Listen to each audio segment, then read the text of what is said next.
Buzzfeed. You all know it as the most credible, least pandering, and most unbiased media outlet on the internet. You probably also know it because everybody under the sun has done a video on them at this point. But rather than talking about one particular video and showing why it's wrong, I'll be talking about Buzzfeed from a more bird's eye perspective.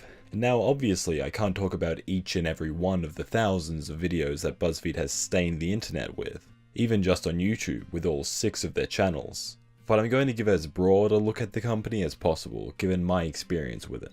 And by doing so, I hope to show you the full extent to which Buzzfeed is a pandering, cynical, corporate conglomerate with absolutely no journalistic integrity.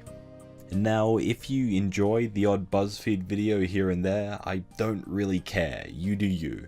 This isn't about the viewers as much as it is the manipulative company that panders to them. And now before I get into it, I'm going to sum Buzzfeed up in one word. Buzzfeed is incredibly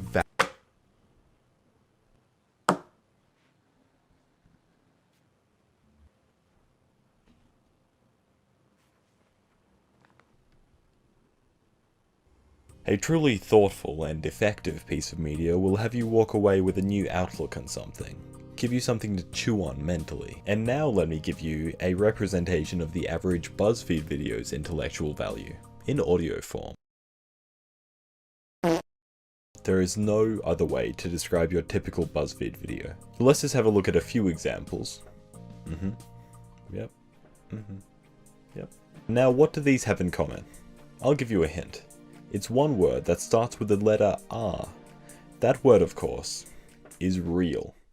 All these videos point out some very real issues that us lol XD special snowflakes have to deal with. Like when people send a message in a group text. I have gotten group texts to me and 10 other people at a time. And it'll be like, hey, just want you to know that my birthday party's this Saturday. Something you could text all 10 of us individually, but I had to do it as a group text. So then all 10 of those people have to be like, oh my gosh, how's your boyfriend? How's your life? How's your job? What's going on? Buzzfeed speaks some real truths about the difficulties of life for us.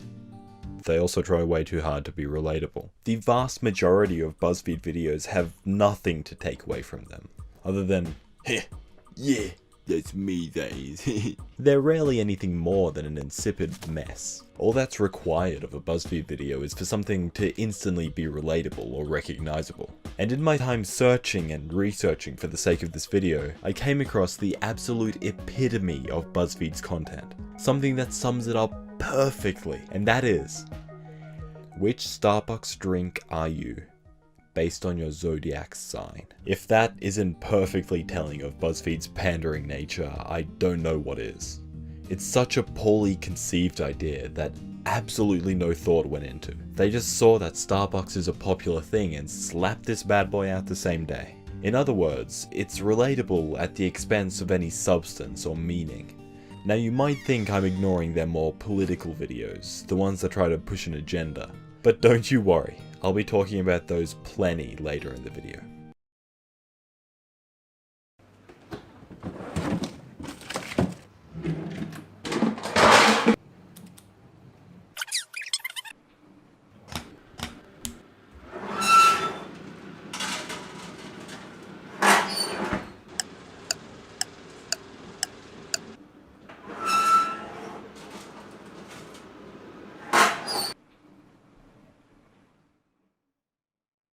You're walking down the boulevard on a cold winter evening. It's pouring down and you smell an aroma that fills you with warmth. Your legs are being led to the source of the smell, unable to resist its enchanting allure. They trace the smell back to a nearby bakery and fall into its welcoming embrace. The pastries, they're irresistible. You just manage to scrape together enough pennies out of your leather clutch to buy yourself a small pastry, just about the size of the palm of your hand. You're too impatient to wait, so you prepare to wolf it down. Your taste buds are alight with anticipation as your teeth sink into its steaming, delectable flesh. But wait, what is this?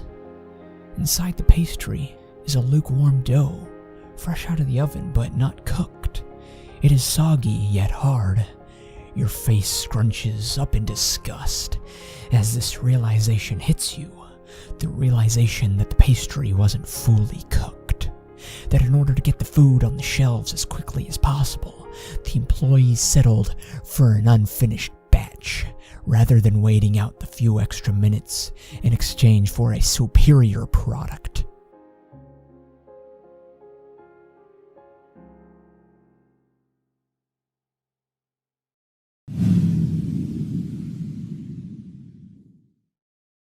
Watching the vast majority of Buzzfeed's videos is like sinking your teeth into half-cooked food, or buying a game just to find out that it's completely unfinished and you have to wait weeks for an update just to play the game.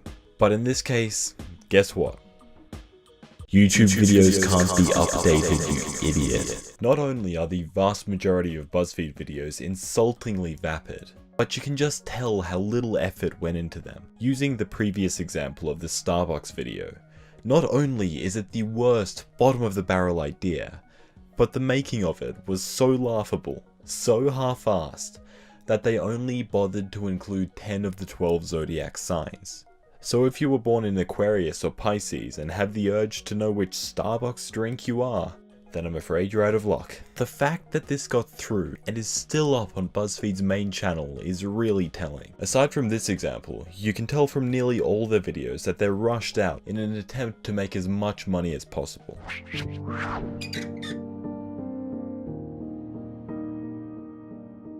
I'm an American and I believe that democracy is hard, but worth it.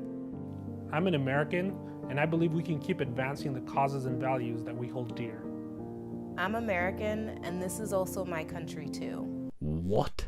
Yeah, hey, do you want to do a retake of that one? No, it's all good, isn't it?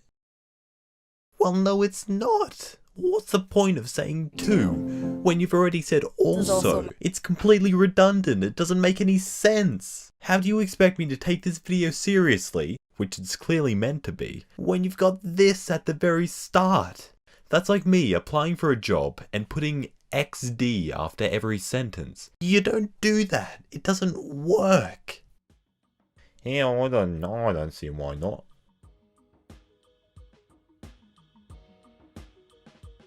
I wouldn't even mind if all the videos were nothing more than tried fluff. I see why you do it, I really do. But you would expect at least a certain level of quality, especially when it's coming from a company that's estimated to be worth nearly $1 billion. And that's just their YouTube. Don't get me started on the articles on their website.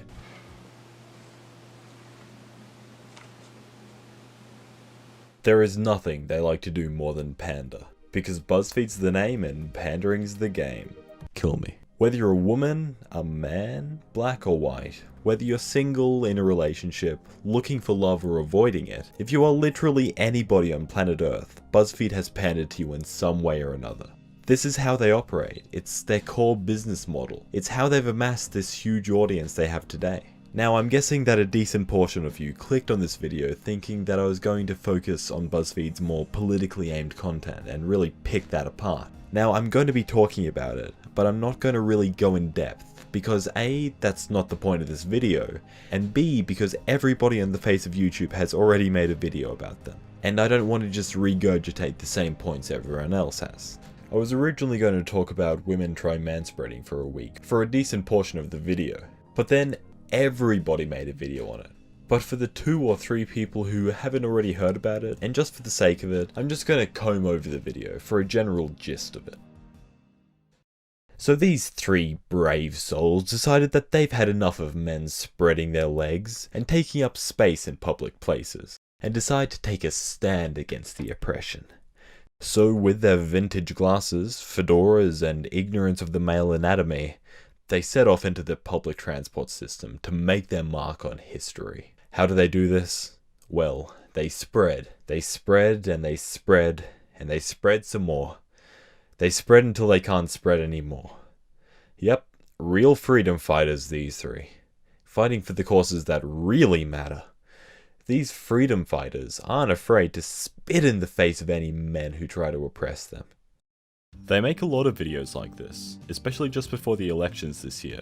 wherein their narrative was that Trump is the worst person to ever exist, and if you support him, you're a racist, misogynist bigot. But here's the thing. Do you think Buzzfeed really cares about how wide men spread their legs in public areas? No, of course they don't. At the end of the day, all that matters to these people, the bottom line, is how many hits they're getting and how much money is going into their pockets. Now, I'm not saying that the employees don't care about these issues, but I find it very hard to believe that the people in charge see it as anything other than a giant cash cow. They see their main demographic is millennials, and that the overwhelming majority of millennials are liberal. So what do? Do they give a nuanced point of view that drives introspection and critical thinking?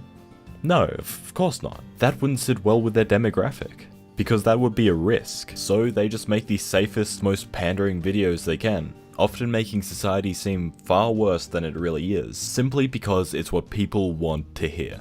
People love having their opinions validated, so BuzzFeed just gives them exactly what they want. Because who cares about informing people when you can make that cheddar, baby? All they need to do is act progressive and their job is done. And as an added bonus, if a video of theirs is ridiculous and one-sided enough, you get idiots like me talking about it and giving it more attention, which in the end just translates to more money in their pockets. A win for BuzzFeed as far as they're concerned. But really, what can you expect from a company whose logo is just a depiction of their stocks rising? There is very little that BuzzFeed likes more than looking progressive, and they'll do anything they can to seem so. A while ago, BuzzFeed released information about the ethnicity of their staff, and that they're making efforts to diversify it. An idea which sounds pretty good on paper, but when you actually think about it, to be making efforts to increase diversity in their workforce means that they are selecting people, or not selecting people, based on their ethnicity. I have nothing against a workforce being diverse, of course, but selecting people based on their ethnicity just to check a box seems ridiculous and counterproductive to me. A better solution would be to do some kind of blind interview, where the interviewer doesn't see the interviewee. That way there can't possibly be any racial bias, and everybody has equal opportunity.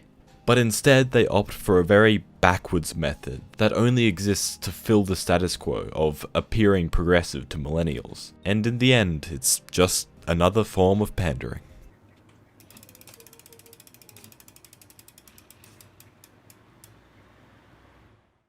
The sad thing is, nothing can ever change the way BuzzFeed and online media as a whole operate. No matter how many people make light of BuzzFeed's many issues, they're not gonna just drop everything and stop making thoughtless, cynical garbage, because as long as it makes them money, they'll keep on doing it. And BuzzFeed isn't the only offender of this. If BuzzFeed were to disappear right now, there would be plenty of others to imitate its format. Take the fairly recent MTV video, for example. It mimics BuzzFeed's condescending tone, one-sided arguments, and us versus them attitude. It even steals the style of their backgrounds. What I'm saying is that this kind of media will always exist, even if BuzzFeed weren't in the equation. A company releases a controversial video, people react to it online, gaining them clicks and views, and the cycle continues. And the bulk of their income being from lol XD relatable or just mildly clickable content. It's honestly a brilliant system, one that'll always work because it preys on basic human nature. And honestly, anybody who doesn't capitalize on this type of media is missing out. I'm missing out?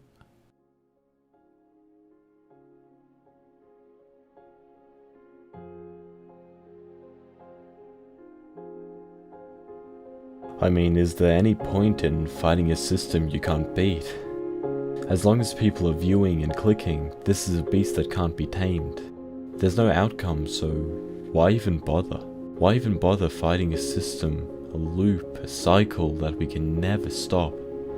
Not you, not me, not the biggest YouTuber or the smallest one. Nobody can stop it, so why try?